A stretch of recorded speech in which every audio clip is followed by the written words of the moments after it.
I see that some of us are joining for the first time, so we'd like to offer a special welcome to TI Professional Development webinar.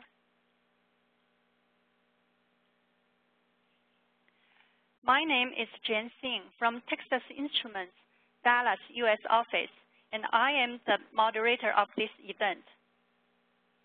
The Q&A support tonight is Thomas Yao from Texas Instruments, Beijing, China office.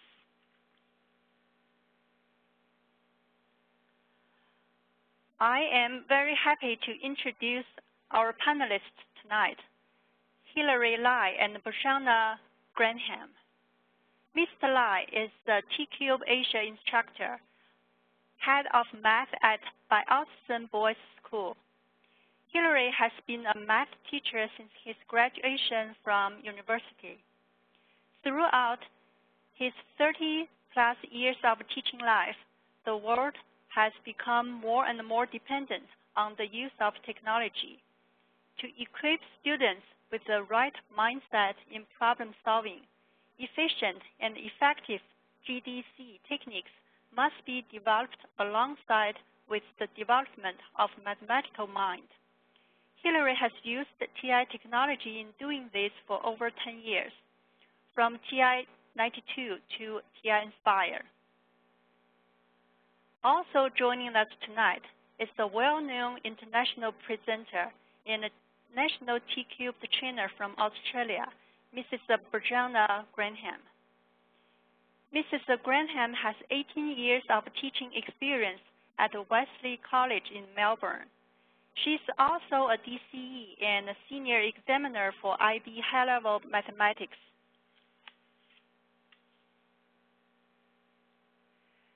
We are expecting a large crowd, so your audio is muted.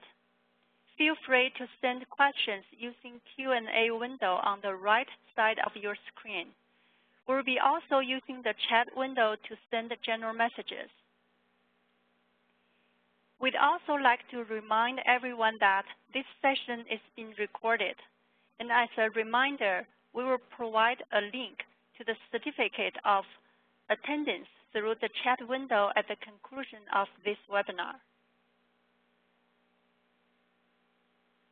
You'd also automatically receive a link to the recording and the materials of this lecture via email once they're available. If you'd like to follow along with your handheld or software, and we truly hope you will, we do recommend you doing this with the recording. That way you can download the activities, pause, and rewind the recording as necessary.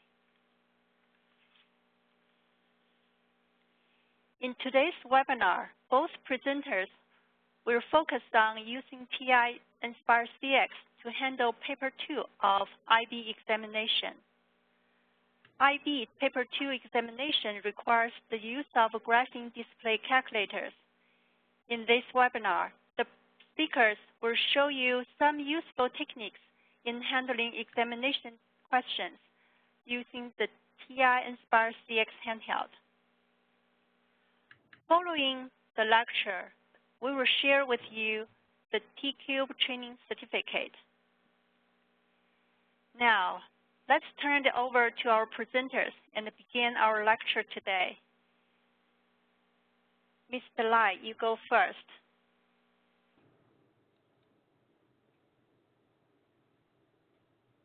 Yes, hello, do you hear me? I can hear you.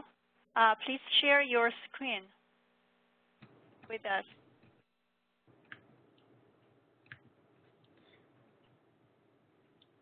Yes, this is Hilary. Now, we are talking about the topic on using TI-Nspire CX in Paper 2 of an IB SL math examination. So we are expecting us to be turning into the press to test mode, and therefore certain functions will be turned off. And we will focus on the functions that we can use in the examination instead of all the very nice ability of the TI-Nspire. Now I will be talking about something on algebra, functions and equations, and also circular functions and trigonometry, and vectors. So if time is allowed, I will talk something about statistics and probability. So let me begin with the algebra section, which should be brief. One of the questions will be on the expansion of a binomial, and in examination, student may be asked to find a certain constant p when given the constraint that the constant term is a certain value.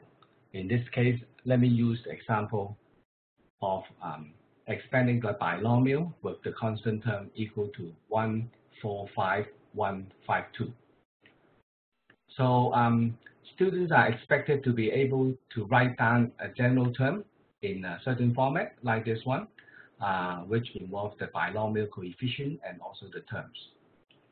So using algebraic simplification, we can simplify it into the coefficient, which is the combination of k from 9 objects and 3 to the power 9 minus k, p to the power k, which serves as the coefficient. And the part involving the unknown, which is x to the power 18 minus 3k. So in order to be a constant term, we focus on the part with the unknown. So the index must be 0, or else we have some x there that won't give you a constant term.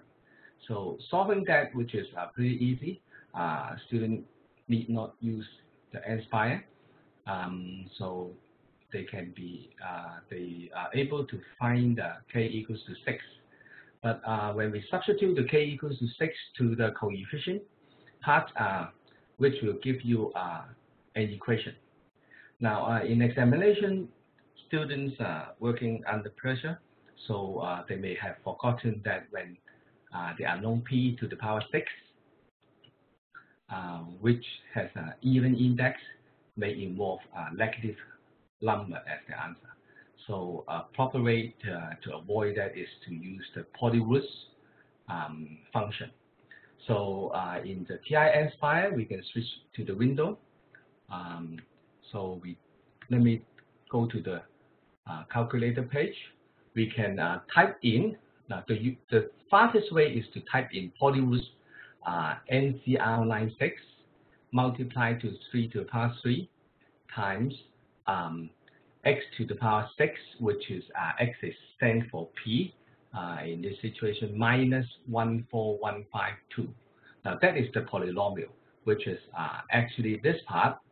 Now I like to use the directly the NCR instead of evaluating, because certain students working under pressure, they may have evaluated the coefficient wrong. But if you write the things exactly the same as what's being put down by him or her, then it will be highly likely that they can find out their mistakes and correct it easily. So you solve it for x, and when you press enter, then you will get the answer. Oops, I must have made a mistake. Yeah, when you make a mistake, then you can move up. When you put in the things like this, so you compare with the original equation 145152. So you press enter, then you get the answer. So it will be very nice for students to be able to recognize this to be the same as what he or she put down in the answer book. So that will be my suggestion in using the TI-Nspire in solving problems like this. Another thing I'm always asking students to do is, for one question, I will stick to one file. So if I'm moving to another question, then I would like to use another file. Then because using another file, then I will be able to solve my problems and won't mix up the unknowns, variables, and so forth. So let me find now my TI-Nspire CX examples. Then then I will be using the T thing to sorry, because let me open the file again. Yeah, Q2. Yep, opening this one. Which let me move on to the second topic: functions and equations. In the examination paper, we will be asked to sketch certain graph, and in this case, we are going to sketch the function fx equals to e to the power x over 2 plus 1 plus 2. Now, when we are going to do this, we can use a graph page. So you may use Control I to insert your graph page, Control I, then you can click on number 2, a graph, then you can type in your equation. So in order to save some time, then I did a preparation here. Is here. Now, in using the graph page or the graph app, sometimes we need to enter the equation. The best way to find out the command line to enter that, it will be pressing the tab key. Then you will see that we are moving to the F1. Okay, then you type in the equation. When you press enter, then you have the graph here.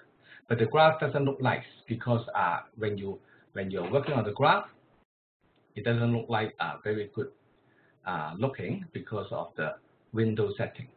So in order to do the nice graphing, in order to have the nice view of that, we will be using the menu, and then you will be using window and zoom. So pressing number 1, okay, pressing number 1, and you can have the window setting. So we usually set up the window as the x coordinate as is given in the question, like this, -4 to 2, -4 to 2. So we type in -4, type in -4, and then press the tab key and type in 2. Okay. The x scale, the division or the line, you can find it usually you can find it in the question. The question gives you the grid. So let me put in 1 here, and the same as the y minimum and the y maximum. So we will be using, say, -6 to 6, or in the question it is actually if you are having a grid like from -1, let me type in here, -1, and then to 10, and also the scale will also be 1. Then you press enter. So sometimes you need to press enter twice, because the first enter is to enter the number 1 here, and the second enter will actually be on the OK. But if you use the cursor to click OK, will also be done. So after you do that, you will be having a graph like this. Oh, let me see what's happening here. -4 to 2. Oh, sorry. I think I make something mistake here. There will be a window setting. Let me check. -1 to 2, blah blah blah. It will be, sometimes it will be menu. You have to set the things radian, degree automatically. So SS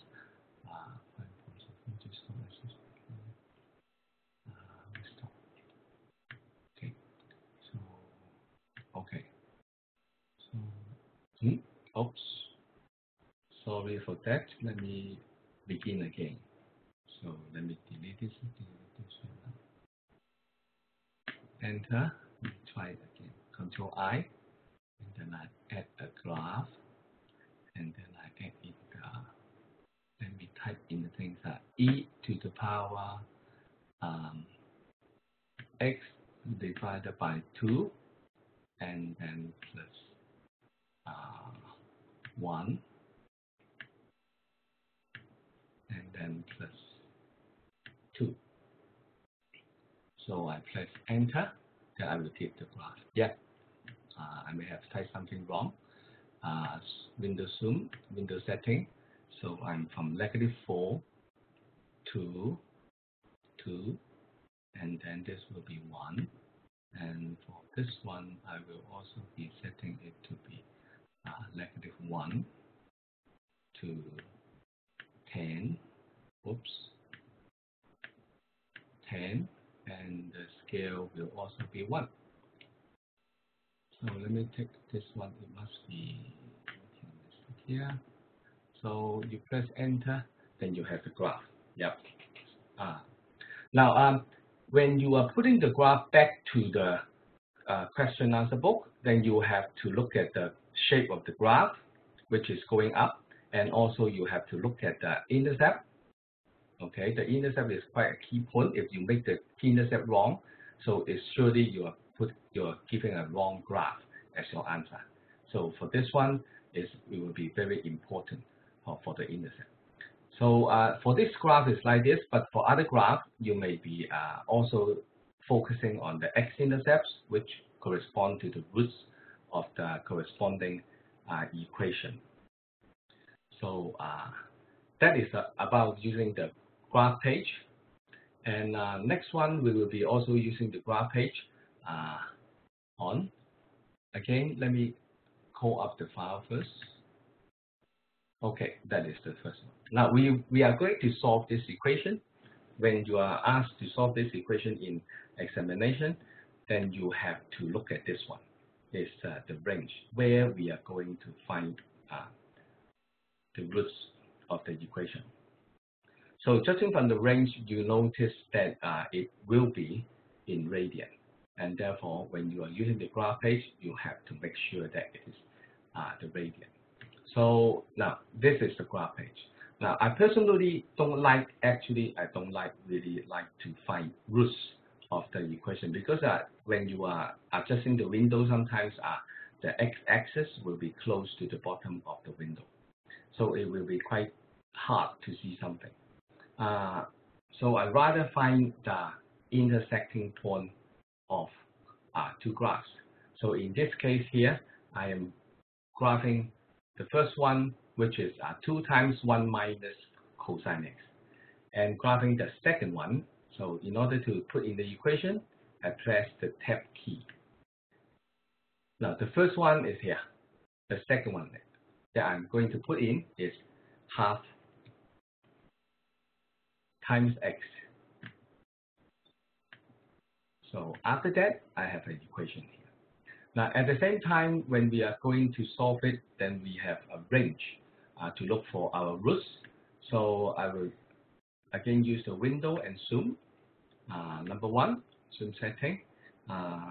It will be from 0.5, because the question asks us to find it from 0.5, and then go to pi. So going to pi, the pi key is here. Here is the pi key. So you press it, and then you can enter this pi here. And the scale, you can make it auto, or you can make it 0.5. And for the maximum and the minimum one, actually you can estimate. Okay, you can estimate and from the expression 2 times 1 minus cosine x, which gives you a maximum value of 4, around 4. And so the maximum will be 4. And for the minimum, it will be 0.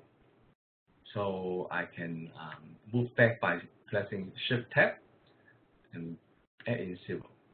So here for the y scale, you can put in any number or let it be auto. So I just put in 1. Now you can see that there is no intersection here, and therefore there must be the intersecting point must be here. So when the intersecting point is here, you can use the analyze graph function, which is in the menu, analyze graph, because we are finding intersection. If you are not using my way, you opt to enter the whole function there and look for 0, then you are using this one. Then you press the intersection. Then it allows you to move around and set the lower bound and upper bound to look for the root. So you can put it here as the lower bound and move to the other one as the upper bound. But if you find it hard to move the things like using the cursor key of the calculator, you can actually type in, okay? You see here lower bound and then the upper bound, then I can solve it, finding the answer to be 0.511. But remember that you can enter directly. You can enter directly the numbers instead of using the cursor. So instead of using the cursor, it may make you faster. Now let me switch to the calculator page. If you don't want to use the graph, then you can actually use the NSolve function. NSolve function, put in here. When you are using the NSolve function, you can directly type in NSolve open bracket and then type in the whole equation.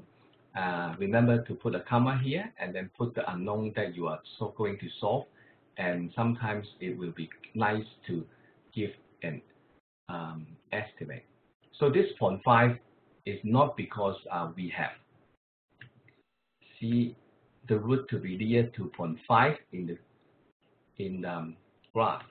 If you are doing without the graph, actually you can put in any number here. I picked the 0.5 because in the question here is a 0.5. You can test. You can use it as the starting point to look for roots. Then you can find one root. But the fact is, when you are having a periodic function like cosine, sine, and tangent, you won't be sure that there is another root. So it will be nice if you can rerun this command using the history key. You can move around using the history, put it down, and then you can put in another test value because the NSolve will look for the root near to the value that you supply. So when I put in 1, then I try another time, then I find a number like this, which is bigger than pi. So it probably indicates that in this question there is only one answer, and that that is one of the techniques here. Now, as students are using the TI-Nspire CX for 2 years' time before going into the examination, it will be really nice for them if they can remember the function, type that in. That will be faster using the key here. But if not, actually you can use a manual when solving equation. Actually, you can go into the algebra and then using the numerical solve. That will be the same as the NSolve here. So using manual is you don't need to memorize so many things, but it takes up time, not as fast as typing in.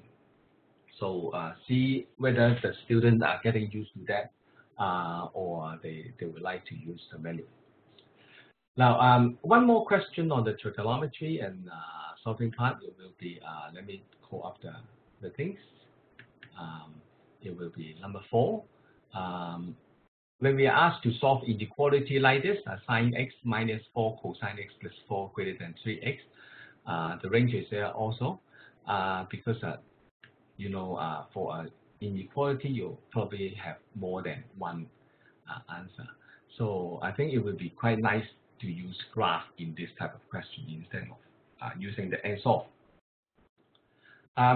So again, I always like to look for intersecting points. So I use the f1 function to enter this one, and the f2 function to enter the 3x. So here I have entered the f1. So I need only to again let me put it here, and yep, put in 3x. Oops. Going down here, typing 3x and enter. Then I have this one. Now, in order, as we can see the roots here, but in order to be seeing the things nicer, then it will be always good to adjust the window. So the window setting is number 1. Again, it will be 0.5 going up to pi, and scale I put in 1, or you can leave it as auto. and the next one it will be 1 up to 9, and also using the auto. So we have something like that, similar to here, right? So we have two intersecting points, one is here and one is here. Now the question asks for sin x minus 4 cosine x plus 4 greater than 3x. That is the algebraic language.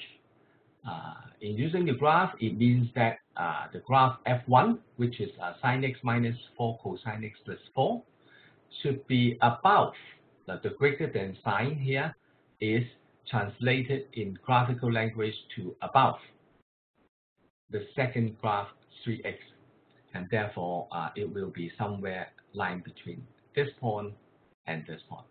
So in order to find out, then you can use the analyze graph, finding the intersection. Again, you start from here is the lower bound, and as you drag, you can see that it covers the root, upper bound 1.31, and then you find another root. Okay, another root that let me repeat it so that everybody knows the steps. Intersection, and then we have the lower bound and upper bound. Now you get the answers here. Now two decimal places, is it enough? If you think that if you are not you are required to give more decimal places, actually you can do that in setting. And because we are doing the radian, so you can also check whether you are doing you're graphing the degree or the radian. Here the graphing angle is the radian, and you can actually have some more decimal, maybe 4 or 5 here, or put it into auto. So let's take this to 4, then press enter, then you get 4 significant figures here. Okay, 3 decimal places. So so in this case you solve it, and the answer it will be from 1.306 less than or equals to less than x less than 2.674. That will be the answer here. So if you use the N-solve to find this point and to find that point, then you don't know whether you will be giving this part as the answer or that part as the answer. With the graph, you see which one is higher than the other, then you are sure getting the correct one. So let me move on to one more, is the vector. Okay, let me call up the vector. Okay, for this one, the question is to treat normal one. You are given 2 vectors. You are going to find the length or the long, and also perform some operation, and using the dot product to find the angle between the two. In TI-Nspire, you can always enter vector as an object in the calculator. So let me switch to the calculator page. Then the easy way is that for me is still typing, but if you want to use the other way, you can use the menu. Okay, use the menu. So I preset U to be 454, which stands for 4i plus 5j plus 4k. TI-Nspire using the square bracket here as the way we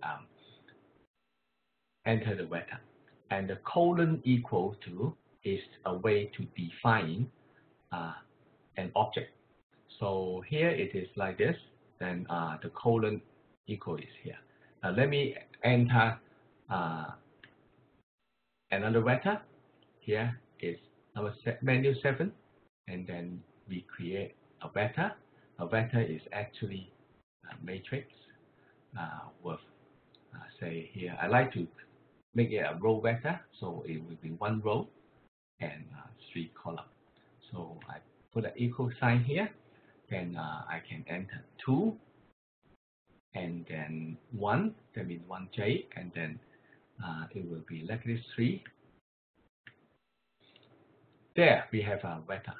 But this vector is better saved in a variable. So I put in the v here and the define symbol. So this one is blue in color, and therefore you press the Control key, then you can access it. So pressing Enter, then you define another one. Now always remember that you can type in the whole thing by yourself. You don't need actually the menu. So to find u plus v, you just type in u plus v and enter. Then you get it will be 6i plus 6j plus 1k. And if you are going to find the length here, the norm of the vector u, then I show you using the menu, and then matrix and vector, and then norm. That will be norm of the vector u. Then you enter. Okay. And if you want to repeat a calculate for v, then we use the history using the up cursor and the thing, and call this down and edit,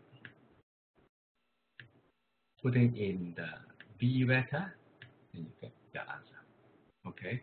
And in order to calculate the dot product, making use of the dot product to find the angle using this formula, then you need to evaluate this one. Now, evaluating this one, if you call up the menu here, when you press to test mode, then you will see that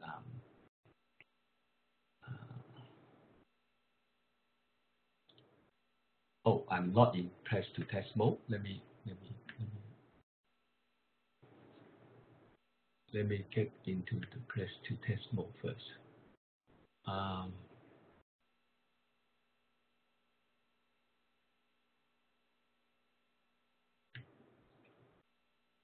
Okay. Yep. Enter the press to test mode. Then you will see that in the menu side, then when you are going down to here, oops, what's happening? Let me see. Oh, sorry for that. Enter press to test mode. Enter this one. Already that's not. Okay. You should not be able to use the dot product. So let me try to figure it out again. Oh, strange. Okay, never mind. If you check your calculator and if you check the manual for the 2017 examination, the use of calculator guide version 1.1, then you are not allowed to use the actually dot product. Here I will show you how to avoid dot product is using the transpose. Okay, so if you are going to do the dot product of two vector, actually you can multiply the two vector u with the v, but not v. You are multiplying the transpose of v. When you are doing that, it will give you a 1-by-1 matrix or 1-by-1 vector. So this is the vector. That is also the dot product. So you can check it by using 4 times 2. Now let me check it. It's 4 times the number 2, and then plus 5 times number 1, and then plus 4 times negative 3, and you enter. This also get 1. Now the only difference is this one is a vector, and this one is a number. Okay, so if you are going to calculate the angle here, then you have to divide your dot product with the norms of the vectors. So using the history key, we can do it in this way. Okay, first of all, I have to turn this into a number. turn this into a number instead of a vector, we also use the norm. Okay, so we use the norm. Let me type in norm and use the history key, call this one down.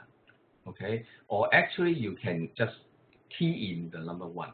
But in certain situations, this one may not be a very fine line decimal. It may be quite long, so it will be always good to use the history.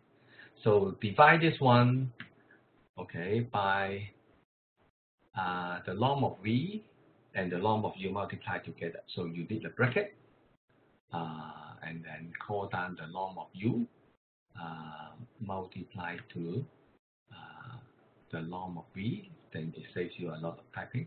Then you enter, then you get this one. And the last thing is you call up the cosine, arc cosine 1 for this one.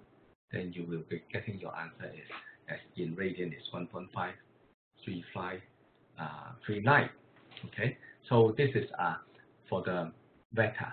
So I think I am not having enough time to finish that one. Let me pass it to Mrs. Graham first. Thank you, Hilary. Stop sharing. Yeah.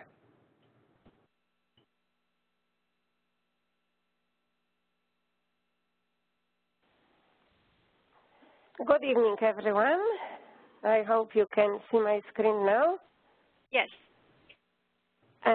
I will concentrate tonight on some probability and statistics and calculus questions, and if time allows, maybe some sequences and series and sine and cosine rule.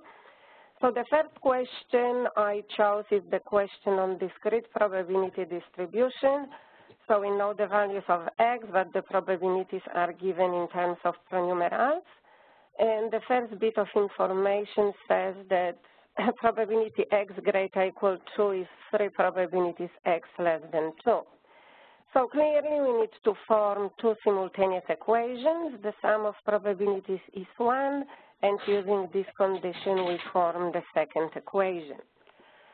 When we have 2 simultaneous equations on paper 2, the logical choice will be to go to menu algebra and solve system of linear equations. Our equations, there are 2 of them, so that's correct, but the pronumerals are a and b. If we choose that, we have the ready template to actually enter our equations. So we go 3a plus 3b is equal to 1. If we use tab, we get to the second line, which is a plus 3b is equal to 6a. So if we enter the equations, just checking, and then we press enter, we get our solutions. A is 1/8 and b is 5/24.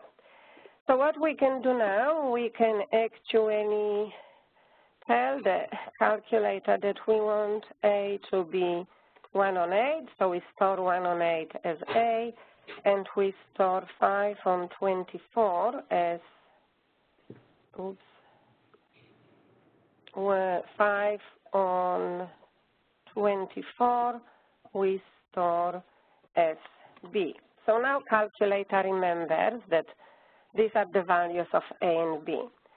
Now I will open the spreadsheet screen, and I will say these are my values of x with the corresponding probabilities.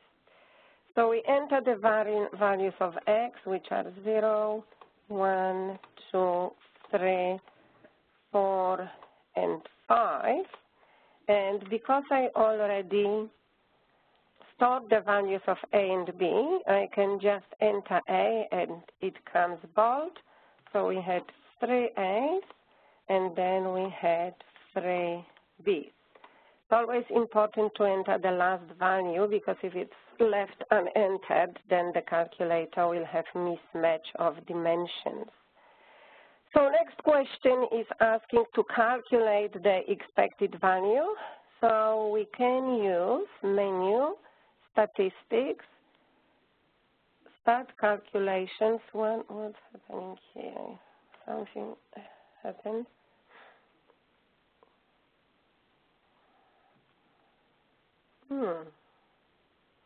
Very strange. Menu, statistics, start calculations, that's better. One variable statistics, so our X list is X and our probability list is probability. So the calculator gives us the mean value, and if we scroll down, gives us also the standard deviation, which we will need for some other parts of the question. So mean value, we already got it, but it's also quite interesting that all those values when the one variable statistics was performed can be found when we press the var variables button. So if we scroll down, we can see this is the mean value, so I can recall the mean value, and if I press statistics again, this is my standard deviation value, which can be recalled. So that's quite handy for the next part of the question, which says find the probability that X is within one standard deviation from the mean. So since I have those values, so I can take mean minus standard deviation, mean take away standard deviation, and then we can repeat this calculation with a plus. So that's what we need for the next question.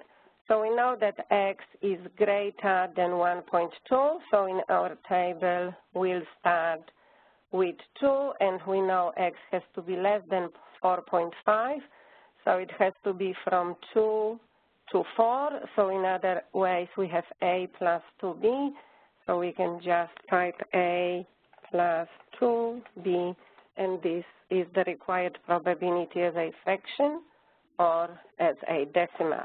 So these are some handy hints, and that also assures that our values are very accurate because we are not using values which have been rounded off to 3 significant figures.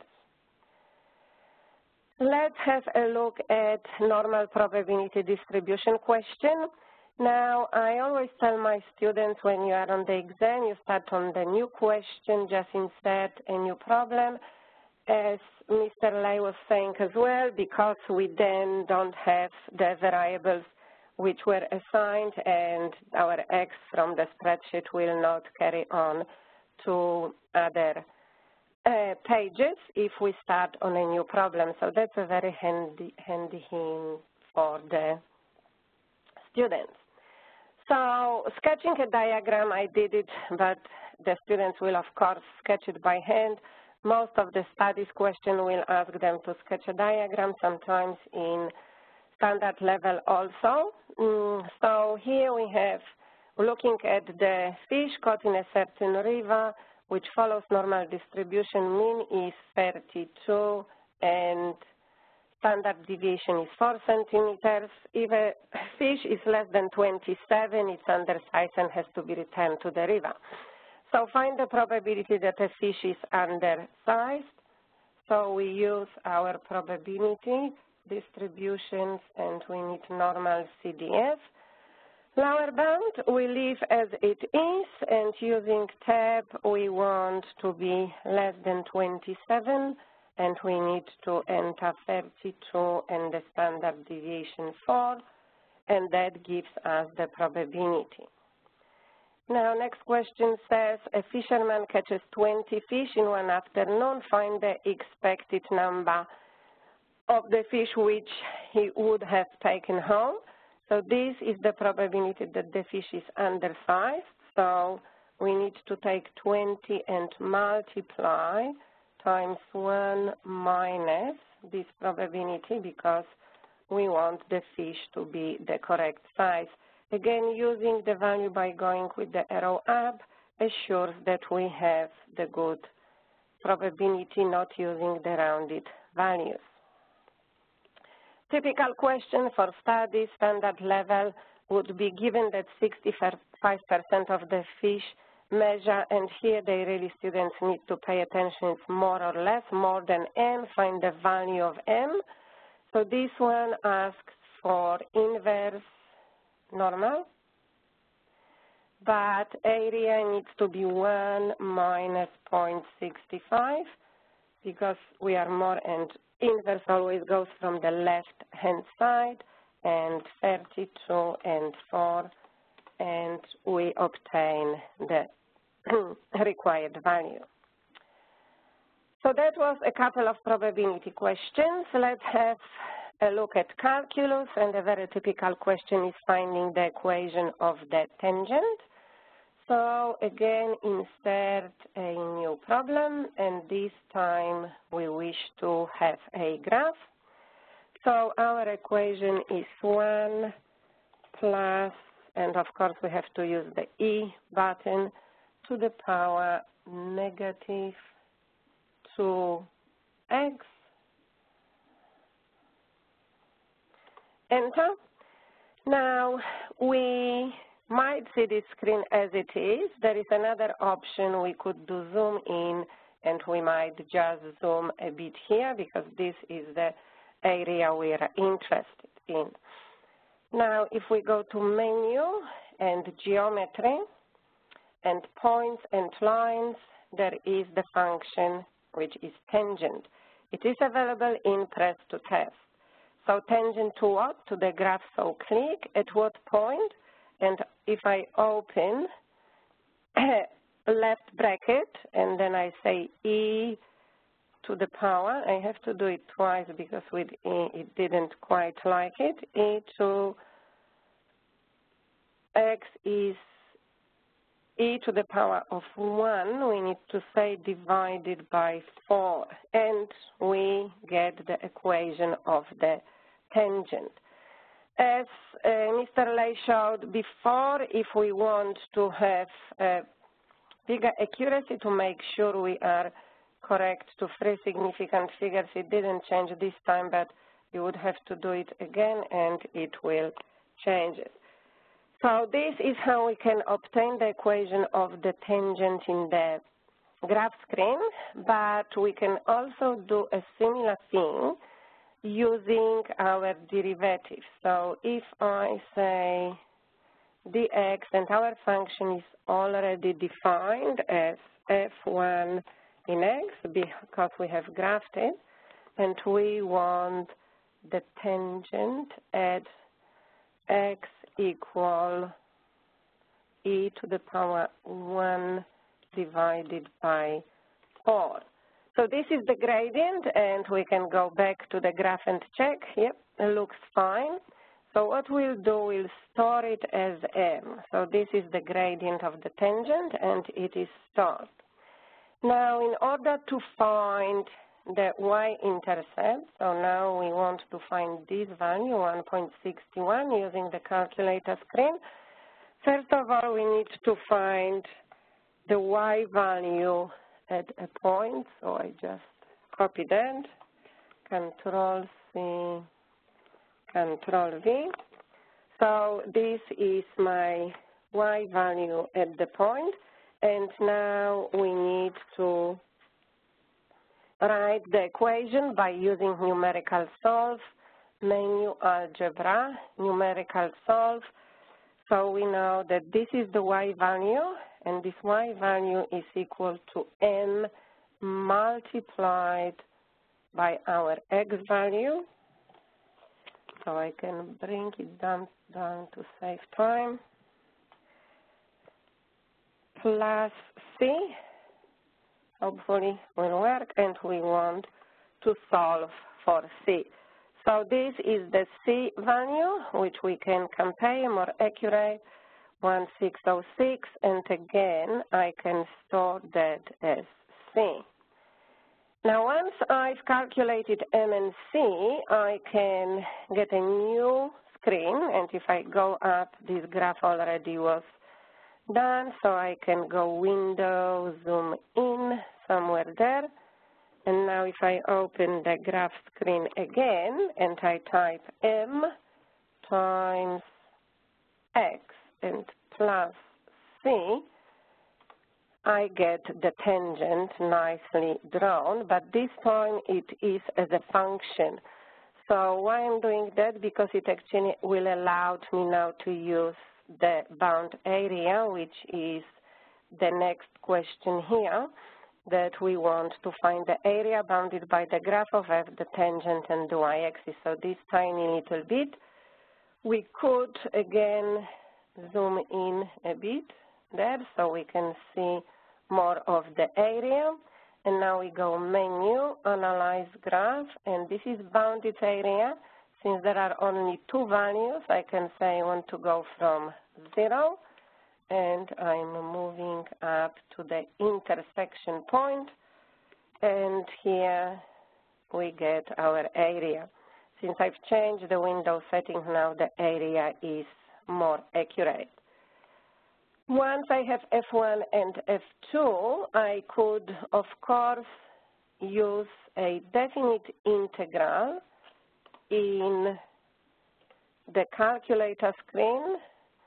So we go from here to e to the power 1 divided by 4, and our functions are already defined in the graph screen and the documents are linked.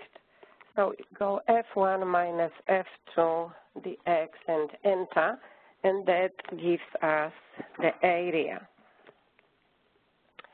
Moving on to next question, we look at statistical applications, which is chi-squared question for IB studies, a typical question when we are given the table and students need to state the null hypothesis and then perform the chi-square test and decide whether they actually accept or reject H0. So again, using the same principle, we'll insert a new problem in the calculator.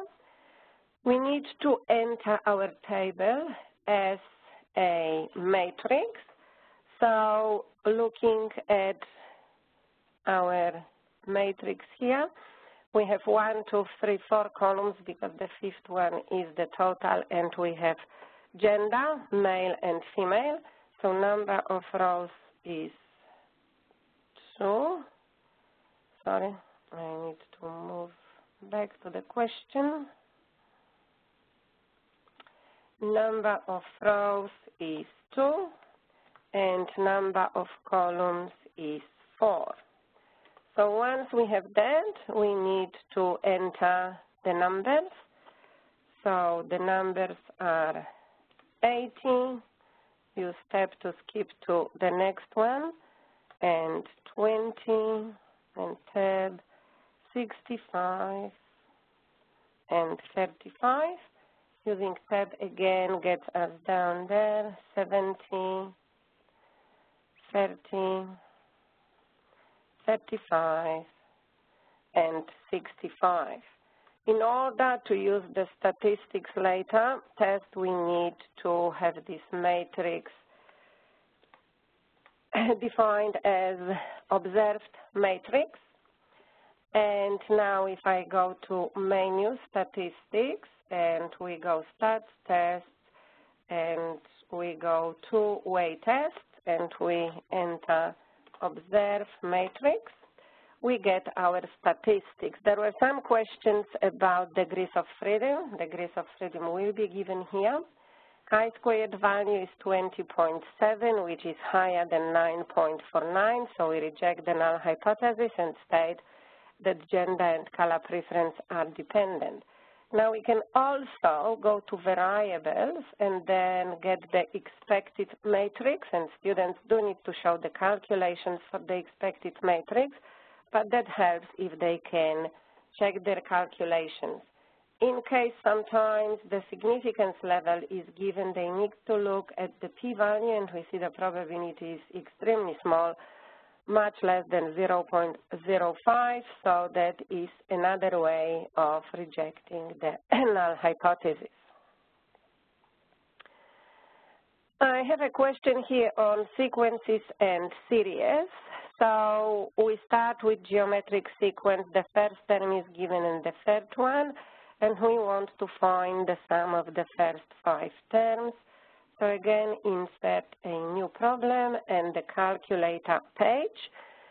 So we'll start with, again, numerical solve. We enter what is given, 134.4 is equal 840 times r squared, and we are solving for r. So we know r is 0.4. We could also store it if we wished. Number not very complicated, but can be stored. Now, to find the sum, we can use sigma notation, as we know, and we start from 1 and go to 5, and we need to enter the general term for this geometric sequence, which is r comes bold, which is okay because we have defined it, and -1 enter. So that's one way of doing it. The other way is just looking at the terms of the sequence. So we basically do the same thing, 840 times r to the power n -1. We go down, our variable is n, and we want the terms from 1 to 5. So it returns all 5 terms, so sometimes the students need to list a few first terms, so that would be the way to go. And now if I go sum off and I go up, that's another way to obtain the same answer. I'm running out of time, so maybe I quickly show here just on the screen that if we have the calculator in radians and we're doing the calculations using the cosine rule and obtain the answer in radians, if we press this thing here, and it can be found by going control book, is the conversion sign, and we have our angle in radians and press the conversion sign, then we can obtain, going conversion DD, which stands for decimal degrees, we can obtain the value. And one more thing, maybe changing the window with another way. So if I go insert new problem and I go graphs, and I will type x squared times e to the power 2x.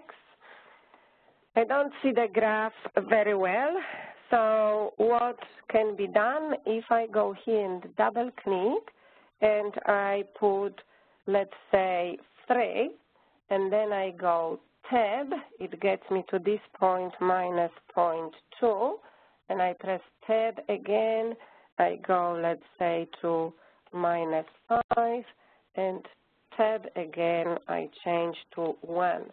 So that's another way of changing the graphing window.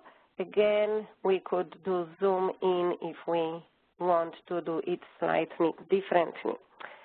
So that's all we had time for today. Thank you very much for your attention, and I will stop sharing the screen now.